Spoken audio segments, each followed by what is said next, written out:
Hello guys. तो आज जो हम लोग टॉपिक पढ़ने वाले हैं वो एक क्वेश्चन के साथ पढ़ने वाले हैं और साथ ही साथ कॉन्सेप्ट्स भी हम लोग क्लियर करने वाले हैं। और ये जो क्वेश्चन है ये काफ़ी ज़्यादा इंपॉर्टेंट है और बहुत सारे एग्जाम्स में पूछे जाते हैं, तो आपके लिए ये काफ़ी ज़्यादा बेनिफिशियल होगा। तो पहले इस क्वेश्चन को जानिए।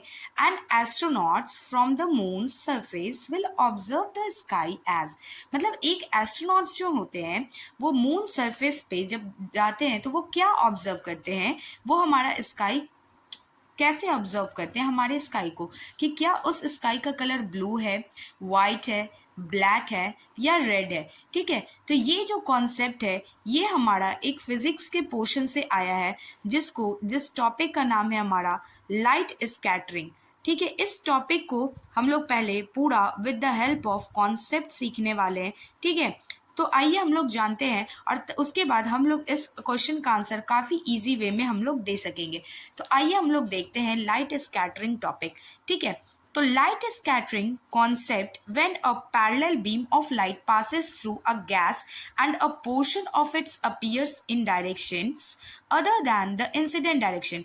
लाइट स्कैटरिंग जो होता है तो अकर होता है, कब होता है, when जब जब parallel beam of light passes through a gas, जब पैरेलल बीम उस लाइट का जो पैरेलल बीम पड़ता है, light passes through a gas, जब गैस पे पड़ता है, and a portion of light appear, जब उस लाइट का जो पोर्शन है जब अपीयर होता है अलग अलग डायरेक्शंस में वो भागता है।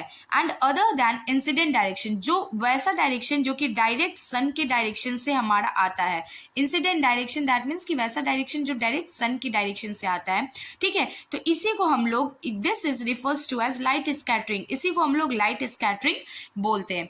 ठीक है, अब आ जाइए इसका बेसिक आइडिया कहाँ से है। तो the basic idea behind light scattering is that light is observed bye molecules. Light हमारा कैसे ऑब्जर्व होता है, तो मॉलिक्यूल्स के थ्रू। किसके थ्रू ऑब्जर्व होता है, मॉलिक्यूल्स के थ्रू। देन री रेडिएटेड इन डिफरेंट डायरेक्शंस, और ये क्या होता है, री रेडिएटेड होता है अलग अलग डायरेक्शंस में।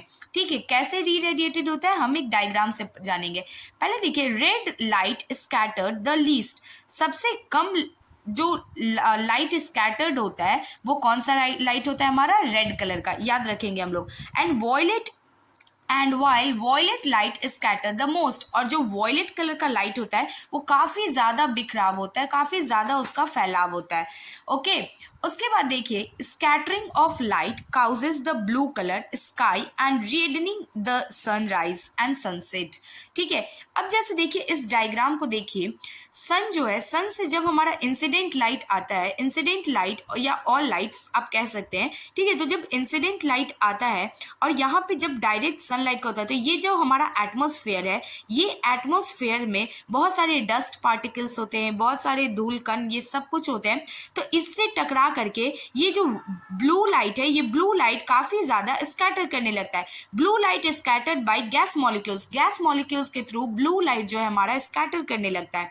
ठीक है, और तब हमारे अर्थ पे जो है इस तरीके से हम लोग को काफ़ी ज़्यादा ब्लू कलर ही देखने को मिलता है। क्यों, क्योंकि ये गैस मॉलिक्यूल्स की वजह से ब्लू लाइट काफ़ी ज़्यादा स्कैटर करता है। और जैसा कि हम लोग यहाँ देखे थे कि violet lights scatter the most, violet light, यही रीज़न होता है कि वॉयलेट लाइट ज़्यादा स्कैटर्ड होता है। The scattering of sunlight from the atmosphere causes the sky to appear blue on earth। जैसे जैसे सनलाइट का लाइट जब स्कैटर होता है हमारे एटमॉस्फेयर पे, तो ये स्काई जो होता है अपीयर ब्लू ऑन अर्थ, तो हमारा स्काई जो है वो हमारे अर्थ पे ब्लू कलर का दिखने लगता है। When we look at sky, जब हम स्काई की तरफ देखते हैं तो स्कैटर लाइट एंटर्स आवर आई, और यही स्कैटर लाइट, यही जो ब्लू कलर का जो लाइट होता है हमारे आई की तरफ क्या करता है, आई की तरफ क्या होता है, एंटर होने लगता है। एंड इट अपीयर्स ब्लू, और ये क्या है, धीरे धीरे ब्लू कलर का अपीयर होने लगता है। Because the colour blue is present in greater proportion, और जैसा कि अभी जस्ट बताया कि ये काफ़ी ज़्यादा स्कैटर होता है, जिसकी वजह से ये जो है हमारा ब्लू कलर क्या है, काफी ज्यादा प्रोपोर्शन में होता है इन सनलाइट, हमारे सनलाइट पे। सो blue colour is scattered the most, और यही रीजन होता है कि ब्लू कलर काफी ज्यादा स्कैटर होता है, और जिस वजह से जो है इसका रिजल्ट हम लोग को देखने को मिलता है कि लाइट अपीयर्स ब्लू, लाइट हमारा क्या है, ब्लू कलर का है। ठीक है, since the moon has no atmosphere, जैसा कि हमको पता है कि मून के पास कोई भी किसी भी तरीके का एटमोस्फेयर नहीं होता है, and there are no particles to scatter sunlight, और जिस वजह से वहां पे कोई भी ऐसा पार्टिकल नहीं होता है जो कि जिसके थ्रू सनलाइट क्या है, स्कैटर्ड कर सके, फैल सके, जैसे कि ये यहाँ पे अभी स्कैटर करे, जैसे सनलाइट आया, ठीक है, यहाँ पे डायरेक्ट सनलाइट पड़ा तो ये स्कैटर्ड करने लगा। तो हमारे मून पे जो है यहाँ पे कोई सी तरह का एटमोस्फेयर नहीं होता है, there no particles to scatter sunlight, जिस वजह से यहाँ पे कोई तरह का सनलाइट स्कैटर नहीं करता है।